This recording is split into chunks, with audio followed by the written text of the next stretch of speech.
David and Tamar Scheinberg got engaged last year Hanukkah, and they were scheduled to get married right before Pesach on Hey Nisan.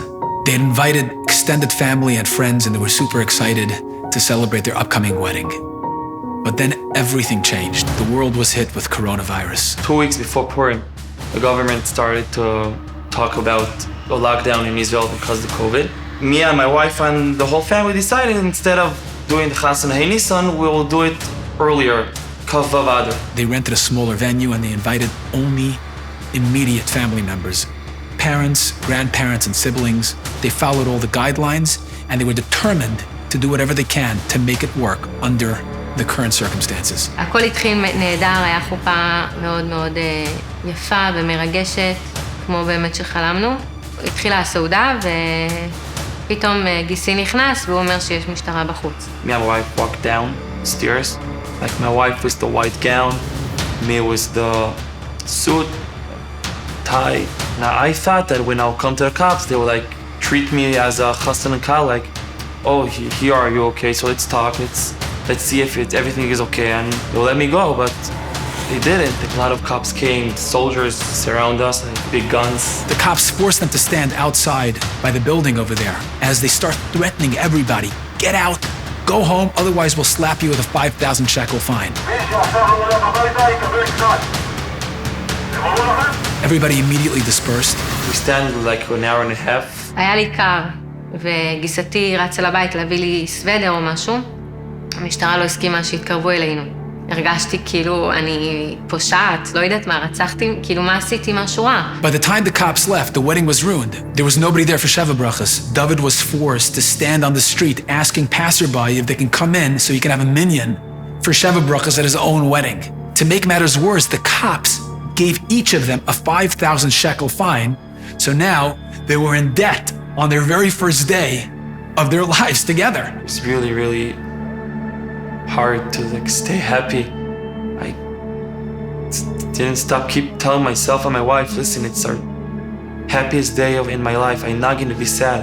I'll dance, I'll smile even if it's hard. יכלנו באותו רגע להתחיל לבכות ולהגיד מה הולך פה ולמה, אבל לקחנו את זה, ואני זוכרת שישבנו, היה קר, ועמדנו שם שנינו ופשוט שרנו שהכל לטובה. As much as they knew that it was for the best, they were deeply disappointed and upset about what happened. בכל 6 חודשים האלה, מאחרי החתונה, יצא לי לראות כמה חתונות של חברות שהתנהלו כרגיל ובלי הפרעות. וזה כאב לי כל פעם לראות למה שלי היה צריך להיעצר, ולמרות שלא הזמנתי חברות, ועשיתי הכל לפי הכללים. יותר מזה, כשקיבלנו את התמונות מהצלם, אני לא הייתי מסוגלת להסתכל על זה. כל פעם שפתחתי את התמונות, זה באמת עשה לי לבכות.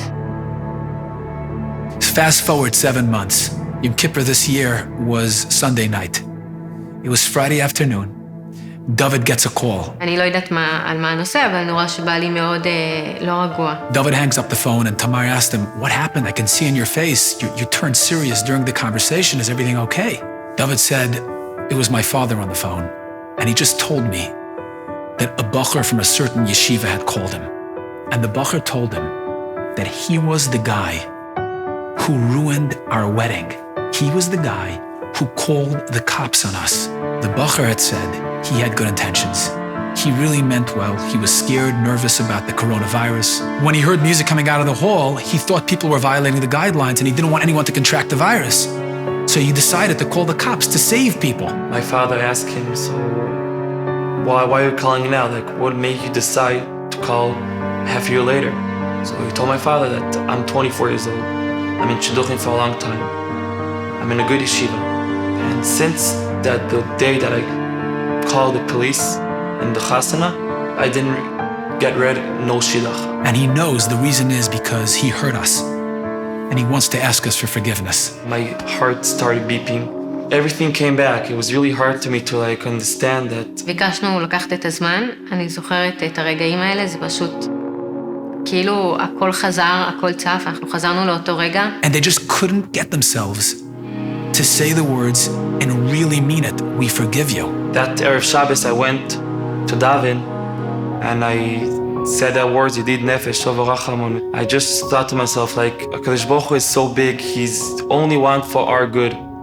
Everything is to our good, everything because He loves us.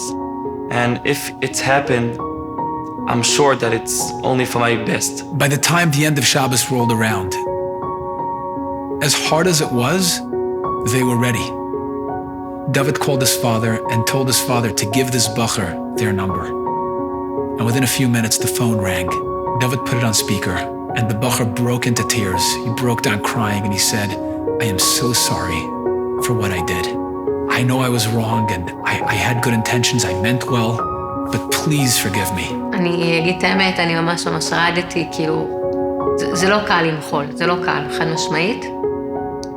אבל החלטנו שאנחנו עושים את זה בלב שלם, ובאמת עשינו את זה, אז הוא סיפר את הצד שלו, ושהוא מתנצל, ופשוט מחלנו לו. I told him, listen, it's very hard for me, but I will forgive you, me and my wife.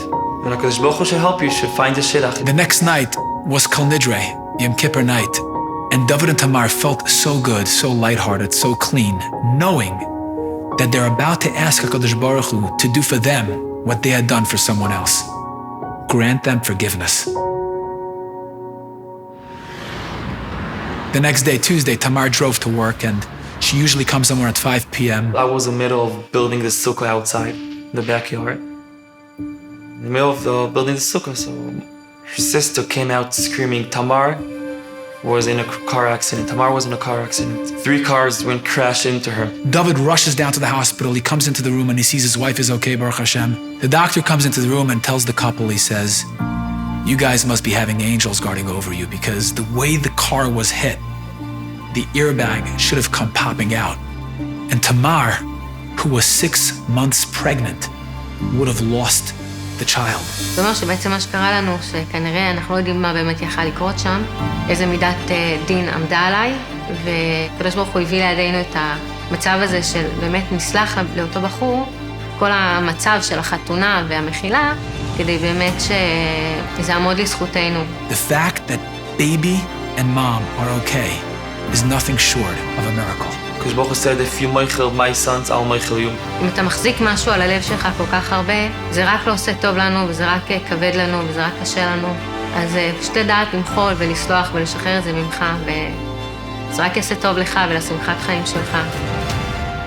ופשוט תהיה בן אדם יותר טוב.